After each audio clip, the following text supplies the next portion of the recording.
Ayo, segera download Quran Tadabbur, tafsir dalam genggaman Anda.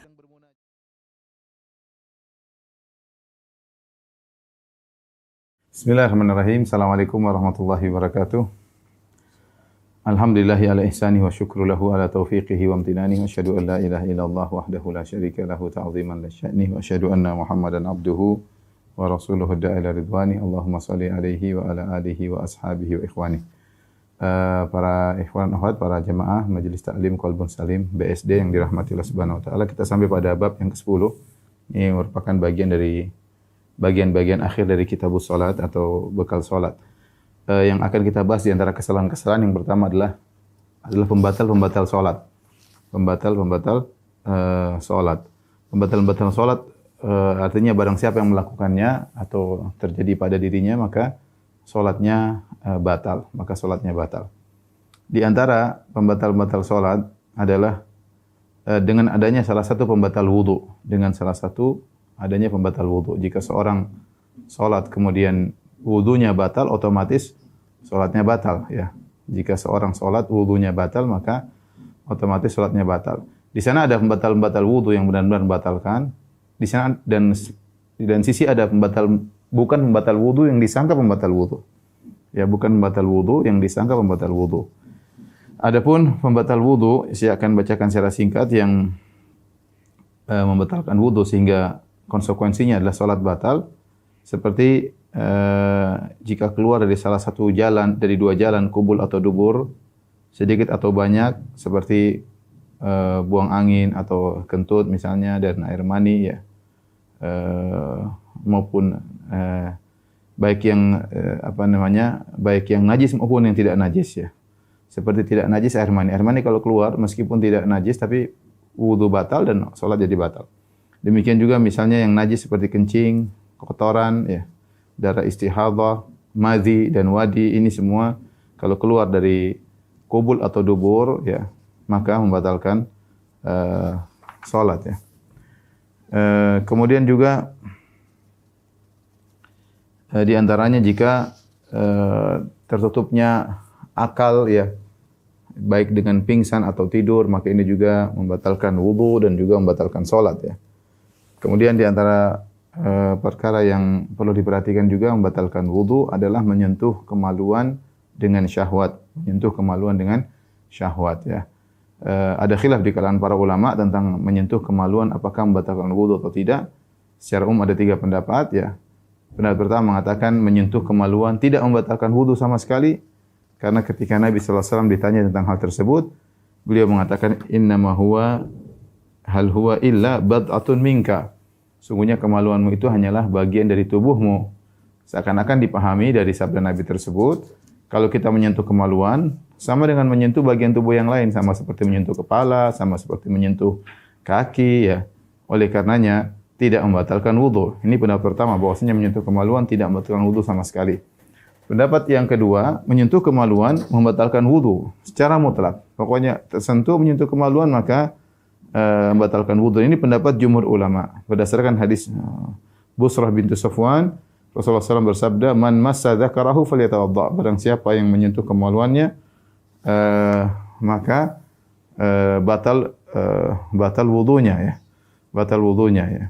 Yaitu jika dia menyentuh kemaluannya, ya. Pendapat yang ketiga, yang ini adalah pendapat yang tengah, adalah menyentuh kemaluan membatalkan wudu kalau menyentuh dengan syahwat.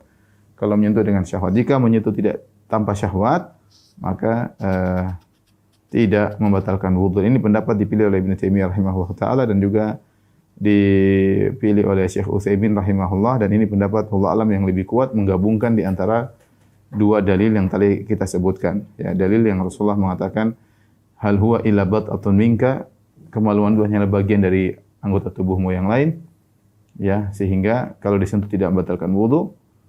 Kemudian hadis yang lain, man massa dzakara falyatawadda, barang siapa menyentuh kemaluannya maka hendaknya dia berwudu. Seakan-akan kalau menyentuh akan membatalkan wudu secara mutlak, maka dikompromikan oleh sebagian ulama, yaitu sentuhan khusus yang membatalkan wudu jika sentuhan tersebut disertai dengan syahwat, maka itulah yang membatalkan wudu. Jika tidak tanpa syahwat, misalnya seorang habis mandi junub kemudian dia menyentuh kemaluannya tapi tidak syahwat, maka tidak membatalkan wudu ya. Kemudian juga di antaranya yang membatalkan wudu adalah makan daging unta. Ya, makan daging unta juga membatalkan wudu. Dan ini pendapat yang kuat berdasarkan hadis ketika seorang bertanya kepada Nabi, ya Rasulullah, atawaddu' min luhumil ghanam? Ya Rasulullah, apakah aku berwudu karena makan daging kambing? Kata Rasulullah SAW, in syi'ta fatawadda' wa in syi'ta fala tatawadda'. Kalau kau mau habis makan daging kambing mau berwudu silakan, kalau tidak juga tidak jadi masalah. Qala atawadda'u min luhumil ibil? Maka dia bertanya lagi, ya Rasulullah, apakah aku harus berwudu kalau makan daging kambing, daging unta? Kata Nabi sallallahu alaihi wasallam, "Na'am, fatawadda' min luhumil ibil." Hendaknya engkau wudu karena makan daging unta, Maka yang membatalkan wudu adalah daging. Adapun kalau seorang minum susu unta tidak membatalkan wudu. Tapi kalau dia makan daging unta kemudian atau lemak daging unta, maka ini membatalkan wudu. Taib. Ini antara hal-hal yang membatalkan wudu, yang siapa yang melakukannya maka wudunya batal, otomatis salatnya batal. Sebaliknya di sana ada perkara-perkara yang dianggap membatalkan wudu namun tidak membatalkan wudu menurut pendapat yang lebih kuat. Contoh seperti ketika seorang lelaki menyentuh wanita secara langsung, ya. Kalau dia menyentuh wanita secara tidak langsung, maka sepakat tidak membatalkan wudu. Tapi kalau menyentuh secara langsung, kulit ketemu dengan kulit, dan wanita tersebut adalah wanita yang boleh dinikahi, artinya bukan mahramnya, termasuk yang adapun kalau mahramnya, ibunya, adiknya, kakaknya, bibinya, maka tidak membatalkan wudu. Ini berkaitan dengan menyentuh wanita yang bukan mahramnya, artinya boleh dia nikahi. Terlebih lagi kalau sudah dia nikahi, menyentuh istrinya, ya, maka apakah ini membatalkan wudu? Maka khilaf di kalangan para ulama, khilaf yang kuat. Mazhab Syafi'i mengatakan batalkan wudu. Mazhab Hanafi mengatakan tidak membatalkan wudu secara mutlak, dan mazhab yang di tengah mengatakan batal wudu jika menyentuh dengan syahwat. Dan ini adalah mazhab Hambali. Wallahu a'lam bishawab, ya. Dalam hal ini yang lebih kuat adalah mazhab Hanafi yang menyatakan bahwasanya menyentuh wanita tidak membatalkan wudu. Hal ini karena Nabi sallallahu alaihi wasallam ketika sedang salat, kemudian Aisyah radhiyallahu taala anha terbangun di malam hari, kemudian dia mencari suaminya. Kemudian dia sentuh kaki Nabi, kaki Nabi sedang berdiri tegak, Nabi sedang sujud. Ya, kemudian kaki Nabi sedang berdiri, maka kemudian Aisyah memegang kedua kaki Nabi, dan zahirnya Aisyah menyentuh kedua kaki Nabi tanpa membawa sarung tangan atau kain yang jadi karena dia mencari suaminya, tidak mungkin Aisyah cari kain dulu baru kemudian pegang-pegang suaminya. Dia cari dengan tangan kosong tentunya. Ketika dia sedang cari, tahu-tahu karena gelap, dia pegang kedua kaki Nabi sallallahu alaihi wasallam, dan Nabi melanjutkan salatnya padahal sudah tersentuh oleh Aisyah radhiyallahu taala anha. Ya, dalam Sahih Muslim. Demikian dalam hadis yang lain ketika Nabi sallallahu alaihi wasallam sedang salat, kemudian Aisyah radhiyallahu taala anha di depan Nabi sallallahu alaihi wasallam. Kalau Nabi ingin sujud, maka Nabi menyentuh kedua kaki Aisyah agar kaki Aisyah dilipat sehingga Nabi punya space untuk sujud. Kalau Nabi sudah selesai sujud, maka Aisyah menjulurkan kembali kedua kakinya karena Nabi berdirinya lama. Kita tahu Nabi kalau salat bisa 1 rakaat, Rasulullah bisa baca dalam sebagian riwayat Rasulullah SAW baca surat Al-Baqarah, Ali Imran, surat Al-Baqarah, surat An-Nisa, surat Ali Imran dalam 1 rakaat. Maka Aisyah ngapain dia melipat kaki beliau? Jadi beliau menjulurkan kaki beliau sebagaimana santainya buat tidur. Nah, kalau Nabi sudah mau sujud, baru Nabi sentuh kakinya. Kemudian Aisyah pun melipat kakinya, baru Nabi sujud sallallahu alaihi wasallam wa radhiyallahu taala anha. Jadi intinya zahirnya Nabi menyentuh kedua kaki Aisyah tanpa menggunakan kain yang menghalangi antara tangan Nabi dengan kaki Aisyah radhiyallahu taala anha. Seandainya ada kain yang menghalangi akan disebutkan. Ini dalil yang kuat yang menunjukkan bahwasanya menyentuh wanita tidak membatalkan wudu. Demikian dalam hadis riwayat Abu Daud bahwasanya hadis ini meskipun diperselisihkan namun yang benar hadisnya sahih. Bahwasanya Rasulullah SAW sebelum ke masjid, Rasulullah SAW mencium Aisyah radhiyallahu taala anha, kemudian Rasulullah SAW pergi ke masjid. Adapun yang mengatakan bahwasanya menyentuh wanita membatalkan wudu, mereka berdalil dengan firman Allah, "Aula mastumun nisa," atau kalian menyentuh wanita, ya, Namun hal ini dijelaskan oleh Ibnu Abbas radhiyallahu ta'ala anhuma bahwasanya kata-kata menyentuh dalam Al-Qur'an adalah kinayah dari bersetubuh. Kinayah dari bersetubuh seperti firman Allah aula mastumun nisa, maksudnya bukan menyentuh tapi ketika kalian menyetubuhi bersenggama dengan istri kalian. Sama seperti min qabli an tamassuhunna. Mas, kata mas juga adalah sentuh. Artinya juga wa idza talaqtumun nisaa min qabli an tamassuhunna. Kalau kalian menceraikan istri-istri kalian sebelum kalian sentuh. Sentuh maksudnya menjimai. Ya, sentuh artinya bersetubuh menjimai. Jadi Allah sering menggunakan kata menyentuh maksudnya adalah menjimai. Seperti juga firman Allah Subhanahu wa taala, "Fal ana bashiruhunna."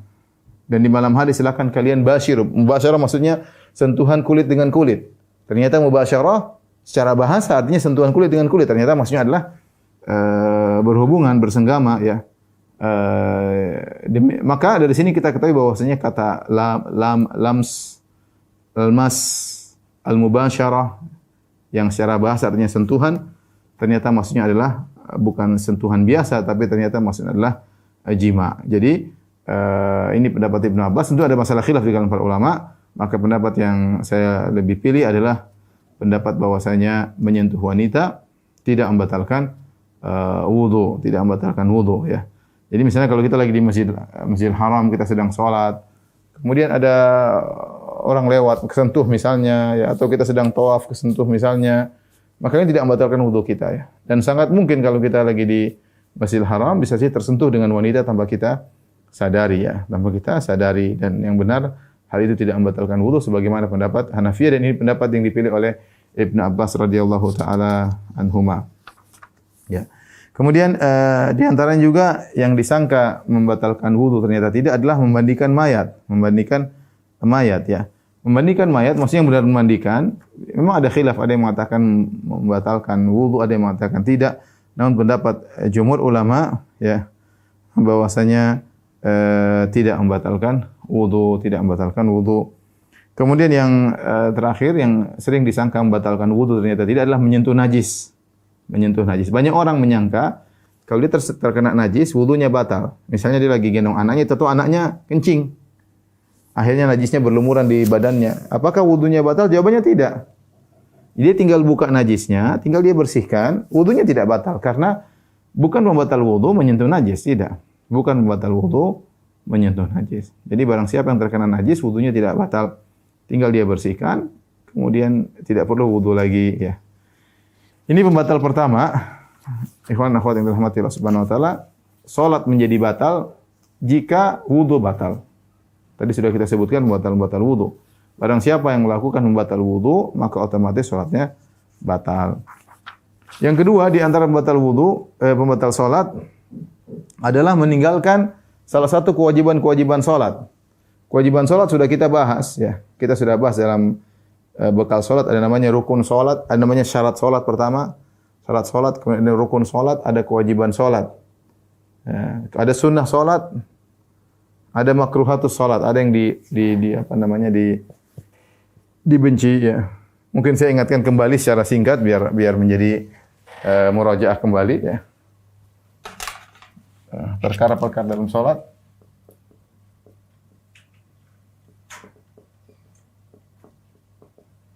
Ada namanya syarat salat, ada namanya rukun salat,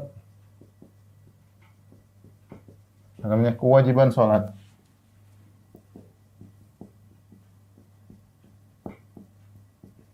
Ini sunnah salat. Baik, adapun syarat sebagaimana sering kita bahas, syarat adalah perkara yang dipersiapkan sebelum sholat. Perkara-perkara yang dipersiapkan sebelum sholat. Sebelum sholat. Di antaranya adalah apa? Bersuci dari hadas dan dari najis. Misalnya menghadap kiblat. Ya. Ya ini di antaranya misalnya masuk waktu. Nah, ini semuanya dipersiapkan sebelum sholat. Karena juga adalah niat untuk salat ya.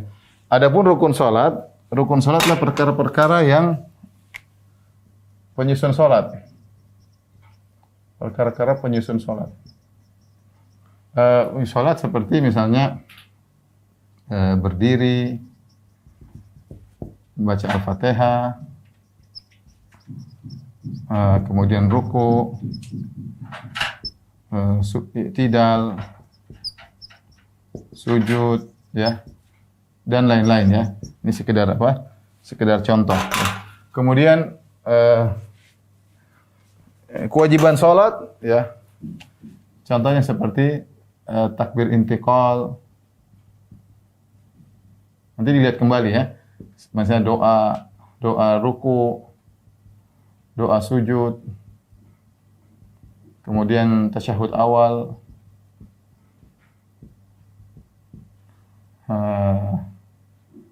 dan lain-lainnya. Sunnah-sunnah salat ya, seperti ta'awudz,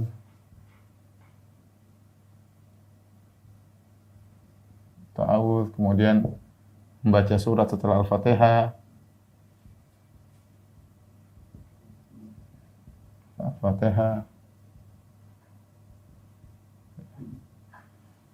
ini contohnya ya, membaca surat seperti Al-Fatihah dan lain-lain ya.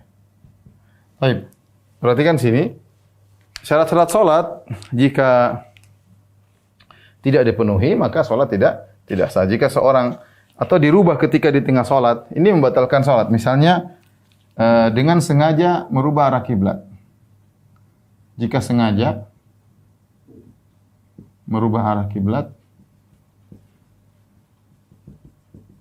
maka batal salat ya. Batal salat. Bersuci juga, misalnya, bersuci kan kita tahu ada bersuci dari hadas. Bersuci dari hadas. Kemudian yang kedua dari najis. Najis. Ya. Bersuci dari hadas misalnya ternyata hadas di tengah salat. Jika hadas di tengah salat maka batal ya. Maka batal. Sama jika terkena najis di tengah salat bagaimana? Jika mampu menghilangkannya maka salat lanjut ya. Jika mampu menghilangkannya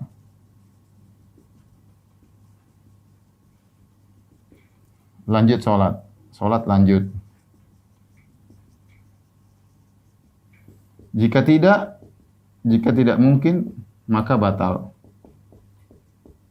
Contoh bagaimana? Contoh seorang ketika sedang salat tahu-tahu ada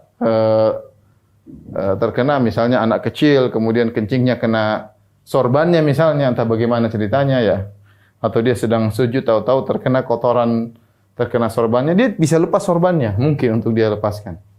Dia lanjut salat, sorbannya dia lepas, dia salat. Sebagaimana dialami oleh Nabi SAW ketika Nabi sedang salat, tahu-tahu sendal Nabi terkena najis atau khuf Nabi, sepatu Nabi, maka Nabi lepas sendal, lanjutkan salat. Namun jika tidak bisa dilepaskan, misalnya ternyata berkaitan dengan bajunya, celana yang dia pakai, kalau dia lepas celananya auratnya terbuka, maka ketika itu batal salatnya. Ya. Adapun kalau misalnya terkena bajunya sementara dia pakai baju dalam, baju luarnya kena najis, dia boleh buka baju sambil salat. Dia buka, dia lepas, dia jauhkan dari, dia salat lanjut dengan kaos dalam, masih sah. Ya, tapi jadi masalah kalau misalnya ternyata kena bajunya yang areal auratnya najis tersebut, maka tidak mungkin dia lepas ya. Kalau dia lepas maka batal salatnya. Maka dengan demikian tidak mungkin untuk dibersihkan maka batal ya. Sama niat ini adalah syarat salat. Jika dia niat membatalkan salat, maka batal.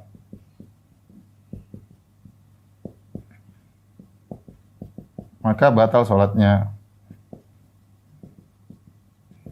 Tapi saya lupa juga, di antara syarat salat adalah menutup aurat.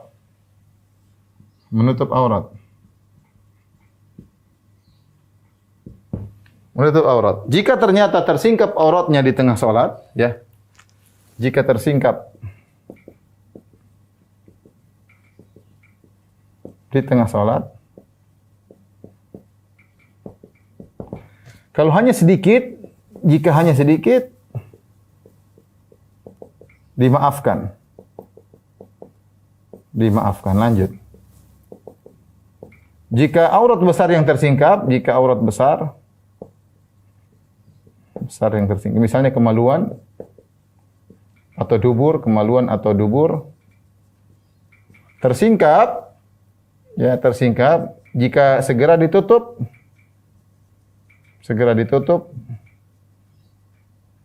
maka lanjut sholat. Jika tidak maka batal. Jika tidak maka batal. Misalnya seorang sedang sholat, tahu-tahu ya qadarullah kena angin, sarungnya lepas. Sarungnya lepas, tersingkaplah aurat besarnya atau terlingkap di duburnya, segera dia langsung ambil, dia singkap kembali, maka tidak batal sholat. Tapi kalau dia biarkan saja kemudian sholat, ya batal sholatnya.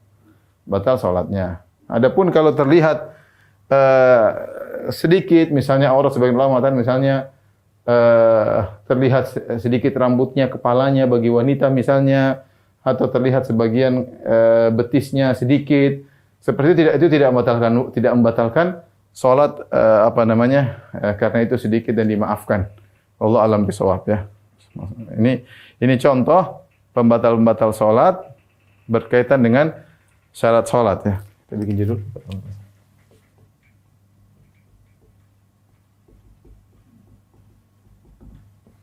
Ya, pembatal salat berkaitan dengan syarat salat ya. Ini contoh. Ya. Baik, yang berikutnya pembatal salat berkaitan rukun salat. Rukun salat ada berdiri, ada baca Al-Fatihah, ruku', i'tidal, sujud dan lain-lain.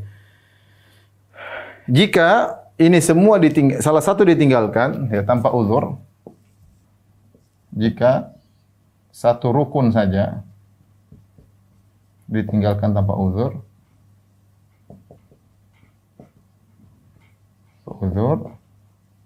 maka salat batal. Salat batal ya kecuali dia tidak sengaja dan segera diperbaiki, segera dilengkapi serta sujud sahwi. Ya. Satu rukun saja. Seorang misalnya dia lupa baca Al-Fatihah. Dia lupa baca Al-Fatihah setempat rakaat seterusnya. Dia ingat besok ya tidak sah salatnya. Tapi kalau misalnya dia salat rakaat pertama dia lupa baca Al-Fatihah, rakaat kedua dia baru baca, rakaat ketiga baru dia baca Al-Fatihah. Kemudian dia baru ingat ternyata rakaat pertama, rakaat kedua dia belum baca Al-Fatihah. Ya, maka rakaat pertama, rakaat kedua tidak dianggap sah. Dia ulangi lagi dari awal. Rakaat ketiga itu yang dianggap sebagai rakaat pertama. Rakaat pertama, kedua tidak sah. Kenapa? Dia lupa Al-Fatihah atau dia lupa i'tidal atau dia lupa ruku', maka rakaat tersebut tidak dianggap benar. Karena itu rukun salat. Kalau dia bubar salat dan dia tidak ingat, tidak dia tutup, tidak dia perbaiki dan tidak secara sujud sahwi, maka salatnya tidak sah karena ada rukun yang dia tinggalkan, ya. Tapi kalau dia ingat ketika sholat, ternyata tadi ada rukun saya tinggalkan. Kemudian dia perbaiki, kemudian dia sujud sahwi, maka sah. Atau setelah sholat, Assalamualaikum, ada yang tegur, kamu tadi lupa baca Al-Fatihah, benar? Ya, dia harus ulang. Dia perbaiki, ya misalnya dia lupa Al-Fatihah, dia lupa baca rakaat ketiga. Lupa baca Al-Fatihah, ya, berarti dia yang rakaat pertama, kedua sah, rakaat ketiga yang tidak sah, dia perbaiki rakaat ketiga, keempat, kemudian dia sujud sahwi. Ini berkaitan dengan rukun salat. Jadi rukun salat ditinggal sengaja atau tidak. Kalau tinggal sengaja jelas batal. Kalau tidak sengaja masih bisa diperbaiki dengan segera diperbaiki dan sujud sahwi. Tapi kalau ternyata dia bubaran salat, kemudian sudah selesai salat dan dia udah jedanya terlalu lama, dia baru ingat tadi dia tidak baca Al-Fatihah atau dia tidak ruku', maka salatnya tidak sah karena ada rukun yang ditinggalkan. Nah, berkaitan dengan kewajiban salat. Kewajiban salat ini ada beda dengan rukun salat ya. Kalau kewajiban salat jika sengaja ditinggalkan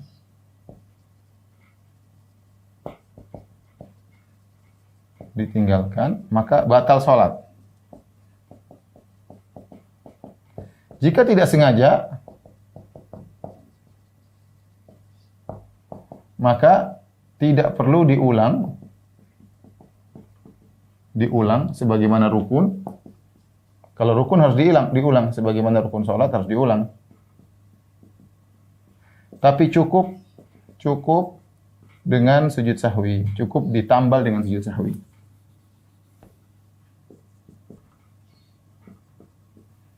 Dengan sujud sahwi. Sekarang saya adakan perbandingan. Misalnya ada orang lupa rakaat kedua, dia lupa sujud kedua. Dia baru sujud pada rakaat ketiga ya. Kita tahu kan bahwasanya ketika rakaat ketiga ada dua sujud. Sujud pertama, kemudian duduk di antara dua sujud, kemudian sujud kedua, baru naik ke rakaat keempat. Rupanya dia lupa. Dia baru sujud pertama, dia langsung naik ke rakaat keempat. Ini berarti tinggalkan rukun, dua rukun yang ditinggalkan. Saya ulangi ibu-ibu atau bapak-bapak. Kasus seorang pada rakaat ketiga, dia sholat duhur misalnya. Rakaat ketiga kan kalau seorang rakaat ketiga, dia sujud, kemudian baca doa sujud, duduk di antara dua sujud, baca doa duduk di antara sujud, kemudian dia sujud lagi, doa sujud lagi, baru kemudian bangkit rakaat keempat. Rupanya dia sujud cuma sekali. Allahu Akbar, sujud, subhana rabbiyal a'la bihamdi, terus Allahu Akbar, naik rakaat keempat. Berarti dia meninggalkan dua rukun. Apa yang ditinggalkan? Yaitu dia meninggalkan sujud kedua, dia meninggalkan duduk di antara dua sujud, dan dia meninggalkan sujud kedua. Ya. Maka ketika selesai sholat, tadi kamu, atau dia ingat di tengah sholat, atau setelah sholat, ingat kamu tadi rakaat ketiga cuma sujud sekali. Maka ketika itu, dia harus mengulangi rakaat ketiga. Karena rakaat ketiganya tidak sah. Rakaat tidak sah karena cuma ada rukun yang dia tinggalkan. Ya, dia harus mengulangi lagi rakaat ketiga, rakaat keempat, baru dia sujud sahwi. Itu karena dia meninggalkan rukun, harus diulang. Lain halnya kalau yang ditinggalkan adalah kewajiban. Contoh, di antara kewajiban adalah membaca doa sujud. Di antara kewajiban adalah membaca doa ruku. Rupanya waktu dia sujud, dia mungkin setengah ngantuk, dia lupa baca. Dia jadi makmum atau dia sholat sendirian, dia ngantuk, dia lupa untuk baca doa sujud. Dia lupa, dia langsung Allahu Akbar di antara doa sujud. Setelah mau salam baru dia ingat, ya Allah tadi saya lupa baca doa sujud. Dan doa sujud hukumnya wajib. Tapi dia meninggalkannya karena tidak sengaja. Maka cukup dia sujud sahwi dan tidak perlu dia ulang, tidak perlu dia datangkan karena langsung ditambal dengan sujud sahwi. Ini bedanya antara meninggalkan rukun dengan meninggalkan sholat. Kalau rukun harus didatangkan kembali rukun yang ditinggalkan tersebut, diulangi. Adapun kalau kewajiban, jika ditinggalkan dengan sengaja batal sholat, ya. Kalau ditinggalkan tanpa sengaja, maka cukup ditambal dengan sujud sahwi. Ya. Ini bedanya rukun dengan kewajiban ya. Contoh seorang yang lupa, dia rakaat kedua dia tidak tasyahud awal. Allahu Akbar langsung rakaat ketiga. Setelah ini baru ingat, ya Allah tadi saya tidak tasyahud awal. Lanjut aja sholat, nanti tinggal sujud sahwi. Sujud sahwi. Kenapa? Karena yang ditinggalkan adalah kewajiban tanpa sengaja. Tapi kalau dia sengaja sholat tanpa tasyahud awal, batal. Jadi kaedahnya untuk kewajiban sholat, jika sengaja ditinggalkan, ini berarti kan jika sengaja ditinggalkan maka batal sholat. Jika tidak sengaja maka ditambal dengan sujud sahwi. Adapun sunnah-sunnah sholat, ya tidak membatalkan sholat. Sengaja atau tidak sengaja tidak membatalkan sholat.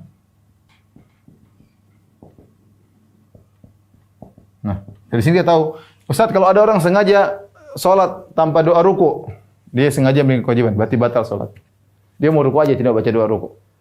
Ustaz ada seorang sengaja sholat tidak mau tasyahud awal, batal sholatnya. Ada orang sengaja sholat tidak membaca doa duduk di antara dua sujud, batal. Karena itu adalah kewajiban sholat. Kewajiban sholat jika sengaja ditinggalkan maka batal sholat. Jika tidak sengaja maka tutup dengan sujud sahwi.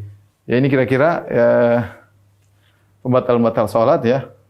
Yang berkaitan dengan perkara-perkara dalam sholat. Saya ulangi ya. Ada syarat sholat. Syarat sholat perkara yang dipersiapkan sebelum sholat. Ada namanya menutup aurat. Menutup aurat itu lihat. Kalau tersingkap di tengah sholat apa yang terjadi? Ya.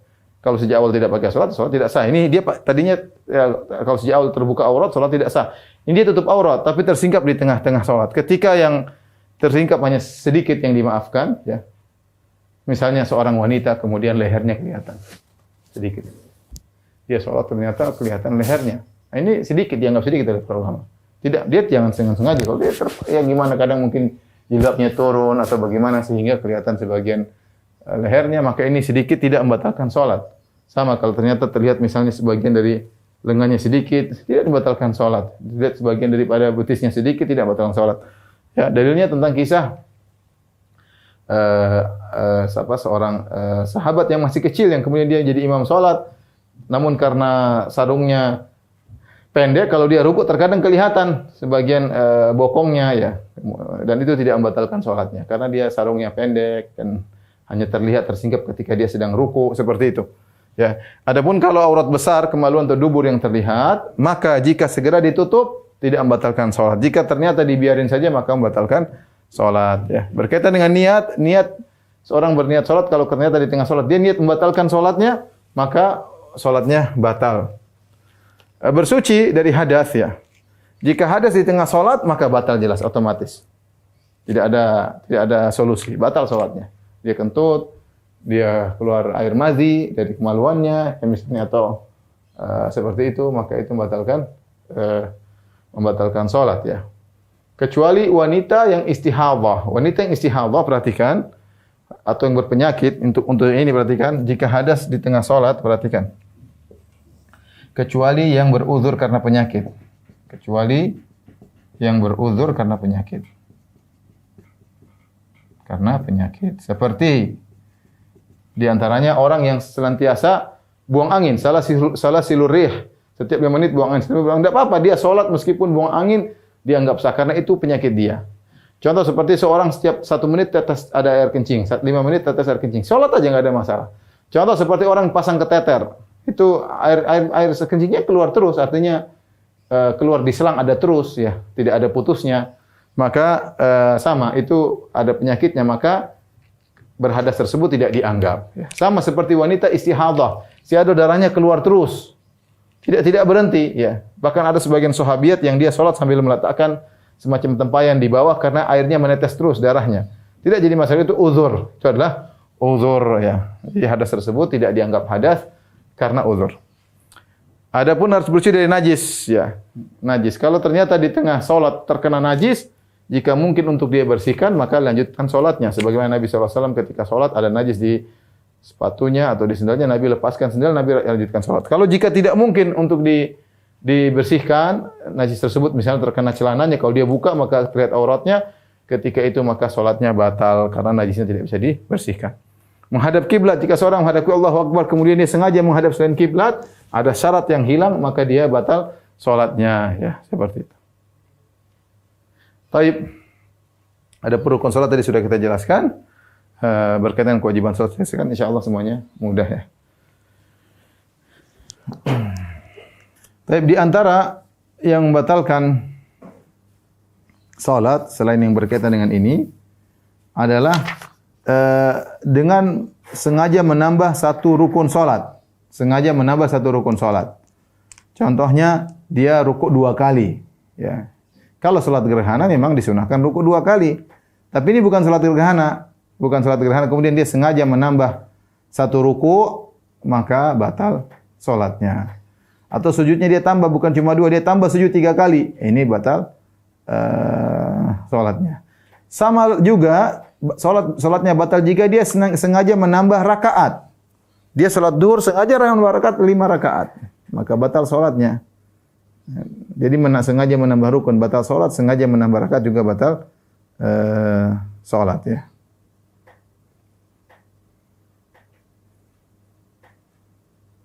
Demikian juga misalnya seorang salat sambil bersandar tanpa uzur, ya. Ini sudah kita bahas tentang masalah berdiri. Kalau seorang salat di antara rukun salat harus berdiri. Ternyata dia sengaja nyandar di dinding padahal dia tidak ada uzur, ya. Maka seperti itu berarti dia menghilangkan rukun berdiri. Maka salatnya tidak sah, salatnya batal. Di antara yang dikatakan oleh para ulama membatalkan salat adalah sengaja kembali pada posisi tasyahud, ya. Ya, jadi misalnya rakaat kedua dia bangun Dia lupa tasyahud awal. Dia langsung menuju rakaat ketiga dan dia sudah baca Al-Fatihah. Dia lupa dia sudah baca Al-Fatihah rakaat ketiga. Ternyata dia ingat tadi dia belum sempat tasyahud awal, maka dia kembali kepada tasyahud. Dia duduk lagi ke tasyahud awal ya. Hal ini berarti bisa batal salatnya. Kenapa? Karena dia melakukan larangan. Rasulullah SAW bersabda, perhatikan dari hadis Mughirah bin Syu'bah, "Idza qama ahadukum min rak'ataini," jika salah seorang dari kalian bangun dari rakaat kedua, ya, falam yastatimma qa'iman, dia lupa tasyahud awal nih. Dia rakaat kedua, dia bangun Allahu Akbar. Ketika belum sempurna berdirinya, dia saya belum tasyahud, dia duduk kembali. Tasyahud awal. Karena dia belum sempurna berdiri. Maka silakan kembali tasyahud awal. Fa idza istatamma qa'iman, kalau sudah terlanjur dia sudah berdiri tegak, rakaat ketiga baru dia ingat, ya Allah saya belum tasyahud awal, fala yajlis, maka jangan dia duduk. Ya, karena berarti dia tidak sengaja meninggalkan kewajiban. Maka jangan dia kembali lagi. Jangan. Wa yasjudu sajdatai sahwi, maka cukup diganti dengan 2 sujud sahwi. Nah, sebagian ulama berpendapat ya, kalau ternyata dia sudah terlanjur rakaat ketiga dan dia kembali lagi ke tasyahud awal karena lupa, maka salatnya batal karena dia melanggar perintah Nabi. Nabi melarang jangan kembali, tapi dia kembali berarti dia meninggalkan kewajiban dengan sengaja. Ini pendapat sebagian ulama. Maka batal salatnya karena sengaja meninggalkan kewajiban. Kewajibannya dia jangan kembali, lanjut aja salatnya, tinggal sujud sahwi.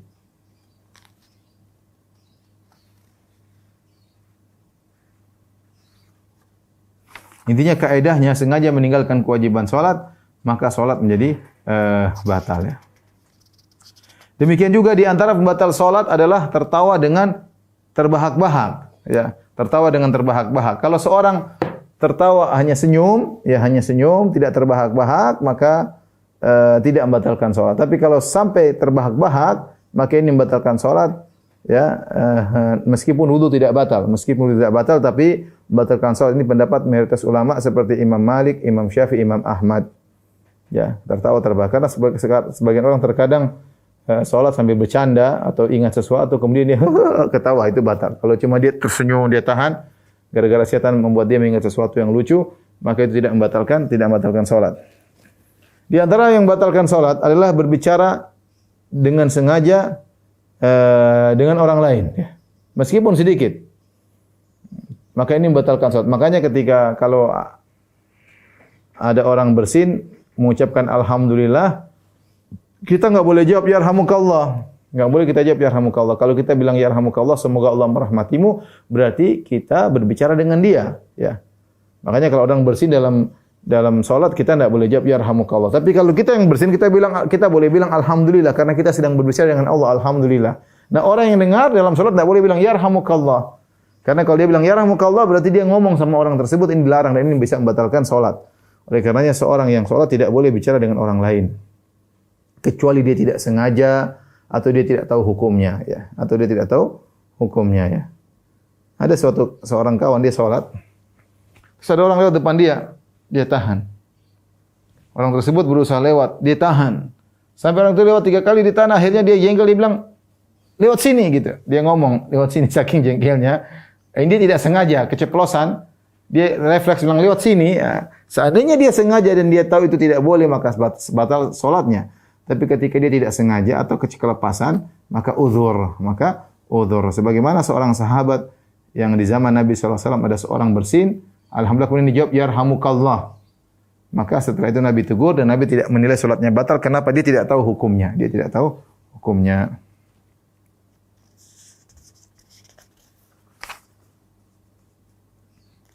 Demikian juga di antara yang membatalkan salat adalah seorang makmum bertakbiratul ihram sebelum imam. Maka ini membatalkan salatnya, ya. Dia jadi makmum itu harus mengikuti imam. Dia takbiratul ihram dulu sebelum imam. Imam belum takbiratul ihram, dia takbiratul ihram dulu. Maka ini membatalkan salatnya, ya. Demikian juga di antara membatalkan salat adalah seorang makmum sengaja salam tanpa uzur sebelum imam. Dia salam dulu sebelum imam tanpa uzur, maka ini batal salatnya. Lain halnya kalau dia ada uzur karena takut muntah misalnya, atau takut ketinggalan pesawat, itu pernah kita bahas. Ada seorang jadi makmum, kemudian tiba-tiba dia rasa dia akan muntah atau dia rasa dia akan pingsan, maka dia boleh sholat sendiri. Dia putuskan niat sebagai makmum, dia jadi sholat munfarid. Sholat sendiri, kemudian dia selesaikan, Assalamualaikum, Assalamualaikum, dia sholat sendiri lanjutin. Maka ini tidak jadi masalah. Tapi kalau dia niat sebagai makmum, kemudian sampai tasyahud akhir, dia mau salam dulu. Assalamualaikum, berimam, Assalamualaikum, batal sholatnya. Batal sholatnya. Demikian juga sebagian ulama berpendapat, barang siapa yang gerakannya sebelum imam, ini waspada, hati-hati. Waspada. Di tengah sholat dia rukuk sebelum imam rukuk. Dia tidak sebelum imam tidak. Karena sebagian ulama begitu, imamnya bilang Allah, dia sudah sujud duluan. Ini batal. Imamnya belum sujud, imamnya baru sujud. Allah, dia sudah sujud duluan, batal. Ya. Imamnya baru bangun dari sujud. Allah, dia sudah berdiri duluan. Ini berarti mendahului imam. Ini menurut pendapat ulama, sebagian ulama bahwasanya ini batal salat seperti ini. Ya, fungsinya imam adalah diikuti, bukan makmum mendahului imam. Ya, oleh karenanya tidak boleh seorang salat mendahului imam. Gerakan-gerakan sebagian orang buru-buru, cepat-cepatan. Makanya saya ingatkan kepada para imam kalau pas lagi takbir jangan Allah. Kadang-kadang orang namanya orang jahil, dia enggak ngerti, dia bangun duluan. Dia bangun duluan ya. Jangan dia atur bagaimana takbirnya agar dia lebih dahulu sebelum makmum. Ya, dia harus cerdas-cerdas menghadapi ini karena sebagian orang tidak ngerti. Khawatirnya mereka apalagi tidak imam kemudian dia bangkit dulu sebelum imam, jadi masalah. Sama demikian juga kalau kecepatan dari imam membatalkan salat, lebih cepat dari imam, terlambat dari imam sampai imam melakukan rukun berikutnya tanpa ada uzur, maka ini juga membatalkan salat ya. Karena kenapa? Karena dia telah meninggalkan kewajiban salat dengan sengaja. Karena Rasulullah berkata innama ju'ilal imamu liyu'tamma bih, imam itu dijadikan untuk diikuti. Nah, kalau Anda ternyata terlambat dari imam. Imam misalnya baca Al-Fatihah, Allahu Akbar, Al-Fatihah waladhdallin, amin, baca surat. Kemudian imam ruku, Allahu Akbar. Anda enggak ruku-ruku. Sampai imam sami Allah liman hamidah, masuk pada rukun berikutnya, salat Anda batal. Anda masih berdiri tok tanpa ada usaha untuk segera ruku. Dengan sengaja sehingga imam sudah masuk pada jadi jeda antara dia dengan imam ada rukun satu. Contoh tadi imam berdiri Al-Fatihah baca surat, ternyata imam sudah ruku, dia masih belum mau ruku. Dia masih baca aja terus imam masuk rukun berikutnya. Jadi ada rukun berdiri, ada rukun ruku, ada rukun i'tidal. Ternyata imam sampai i'tidal dia belum ruku juga, maka salatnya batal ketika itu. Berarti dia sengaja mengikuti imam. Dia tidak mau ngikutin imam dan ini membatalkan salat. Karena kita punya kaidah, jika seorang sengaja meninggalkan kewajiban salat, maka salatnya tidak sah. Salatnya batal. Salatnya batal ya. Oleh karenanya seorang berusaha mengikuti imam karena dia ada posisinya adalah sebagai makmum. Kemudian juga di antara membatalkan salat adalah dengan makan atau minum secara sengaja. Ya, salat kemudian dia sengaja makan, enggak boleh ya. Kalau dia tahu hukumnya maka membatalkan salatnya, tidak boleh.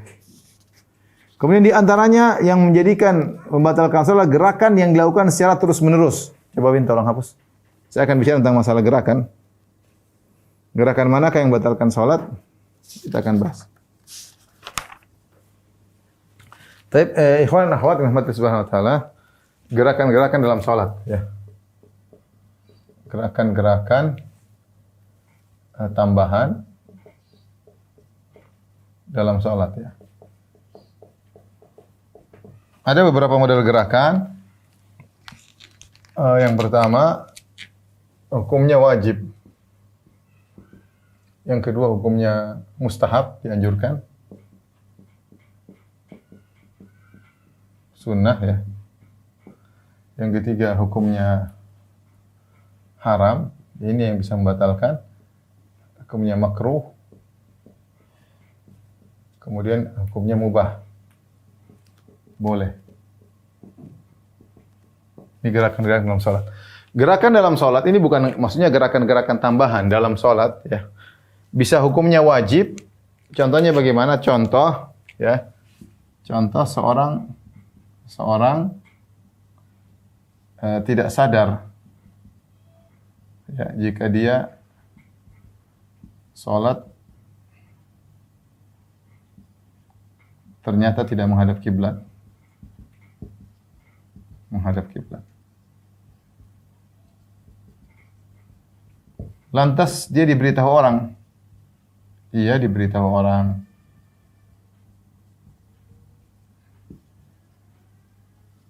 Dalam kondisi begini, maka wajib baginya untuk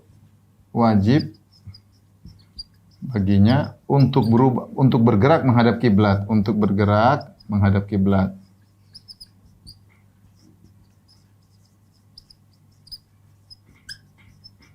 Dan ini pernah terjadi.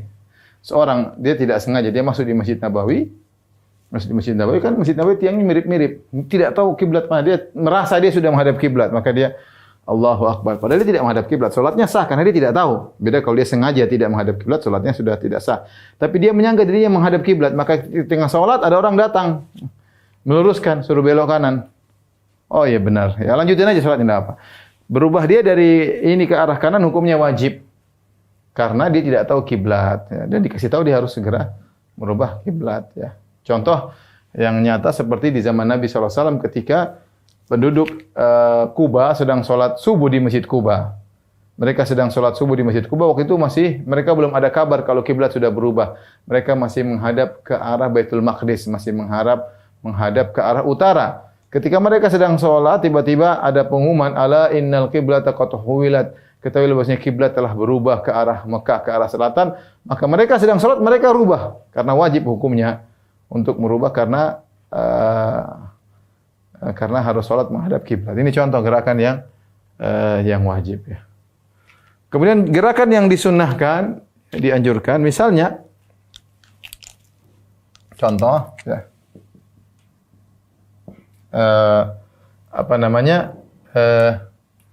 seorang imam, seorang sedang sholat, lalu ada yang nebeng jadi makmum, ada yang ikut jadi makmum, ya. Namun tidak sejajar. Maka dalam hal ini boleh si imam mundur biar sejajar dengan makmum atau makmumnya dia tarik agar di samping dia. Laki-laki kan makmum kalau dua orang sejajar, dia tarik ya untuk sejajar dengan dia. Sebagaimana ketika Rasulullah SAW sholat dengan seorang sahabat, ada yang jadi makmum Nabi sebelah kiri.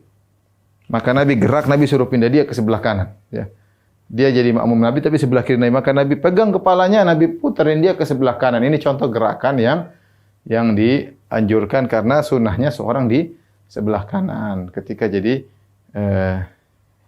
makmum sebelah kanan imam. Ini contoh dia bergerak untuk menambal saf yang bolong.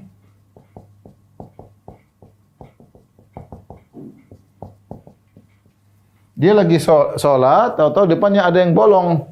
Maka dia boleh maju untuk man wasalah saf wasalahullah. Kata Nabi, barang siapa yang menyambung saf karena ada bolong dia isi, Allah akan menyambung dia dengan kebaikan. Bahkan kata Imam Nawawi rahimahullah ta'ala, sebagaimana kita jelaskan pada pertemuan lalu, jika ternyata depan dia saf sudah false, kemudian saf yang setelahnya ada yang bolong, dia boleh nerobos saf yang di depan dia untuk menambal saf depannya yang bolong, diperbolehkan. Ini contoh gerakan yang dianjurkan. Nah, gerakan yang haram yang intinya banyak, ciri-cirinya adalah banyak. Kemudian tidak perlu tanpa uzur.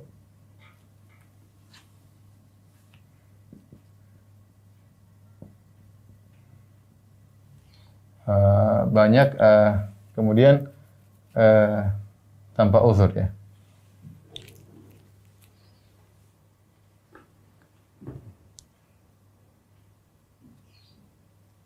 Kemudian berturut-turut ya.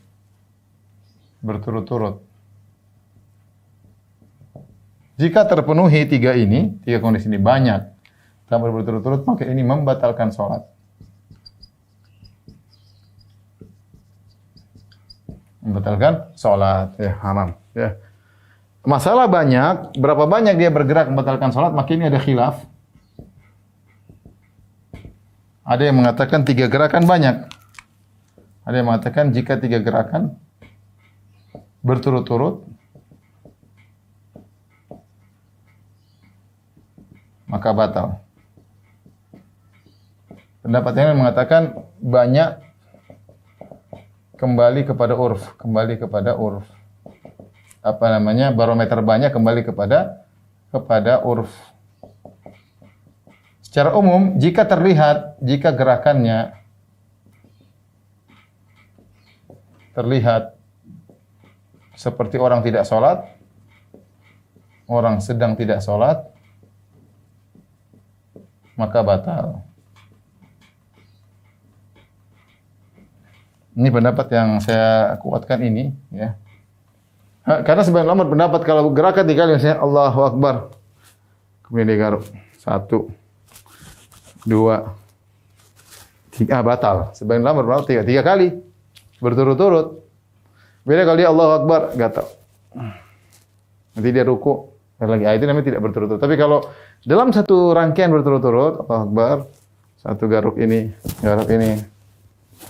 Udah 3 kali berturut-turut maka batal salat. Namun wallahu alam pendapat ini tidak ada dalilnya, ya, tidak kuat, ya.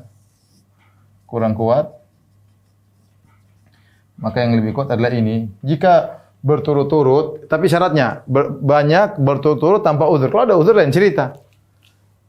Ada uzur lain cerita seperti salat khauf, dia harus perang, dia harus gerakan senjata sambil salat, enggak ada masalah. Itu bicara gerakannya banyak tanpa uzur dan berturut-turut, maka itu membatalkan sholat. Contoh, dia ambil pena, kemudian dia nulis lagi sholat. Atau dia ambil, kemudian dia jawab WhatsApp. Orang yang lihat, beda kalau dia cuma jawab sekali. Dia ambil HP, dia matiin karena mengganggu sholat. Nggak apa-apa. Ini ada, bahkan mungkin mustahab. HP-nya bunyi, mustahab. Dia matiin. Nggak apa-apa. Tapi kalau dia HP, kemudian dia jawab SMS, ini seperti orang lihat, seperti dia tidak sedang sholat. Maka itu batalkan sholat. Itu membatalkan sholat, ya. Ada gerakan yang makruh, yaitu gerakan yang tidak ada manfaatnya, yang tidak ada kaitannya dengan sholat.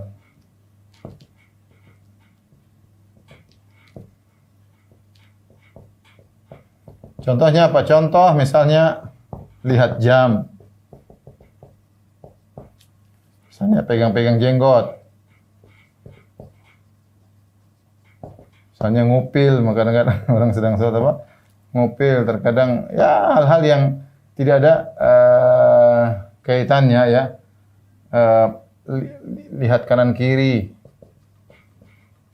matanya tidak dijaga, sholat saya lihat sini, ini enggak benar, ya. Makanya Syekh Utsaimin melarang jika seorang makmum sholat sambil dia pegang Al-Qur'an tanpa ada keperluan. Lain halnya mungkin kalau di belakang imam persis dia. Tapi kalau di belakang sana imam lagi baca, dia buka Al-Quran, dia buka, ini tidak boleh. Ini gerakan tidak perlu. Kata Syekh Utsaimin enggak boleh. Ya, gerakan tidak perlu seorang mengikuti imam di belakang dengan baca Quran. Dia tugasnya mendengar. Kalau imam salah ada petugas khusus yang memperbaiki. Adapun dia yang makmum di belakang tidak perlu bawa mushaf, tidak boleh. Gerakan tidak perlu. Gerakan mubah boleh jika ada keperluan. Jika ada keperluan. Ya. Nah, contoh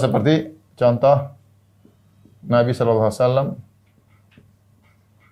salat sambil gendong Umamah bintu Abil As, cucunya. Umamah ya, bintu Abil As. Ini contoh. Ini diperbolehkan. Nabi pernah juga salat lalu maju untuk bukakan pintu. Nabi juga pernah sholat sambil turun dari mimbar. Ini ada gerakan yang diperlukan. Seperti Nabi SAW pernah sholat, kemudian Nabi ketika rukuk sujud, Nabi turun dari mimbar. Kalau berdiri, Rasul naik lagi ke atas mimbar. Kata Nabi, supaya kalian lihat aku bagaimana cara sholat. Ini gerakan yang ada perluan, tidak jadi masalah. Contoh, gatal yang sangat, boleh garuk. Gatal, ya lalu garuk. Boleh aja, sangat gatal.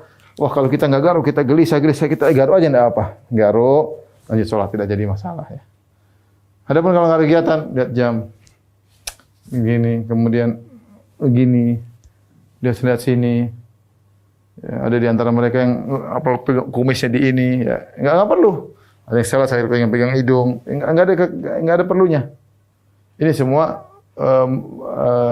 makruh dan mengurangi kekhusyuan salat. Taib.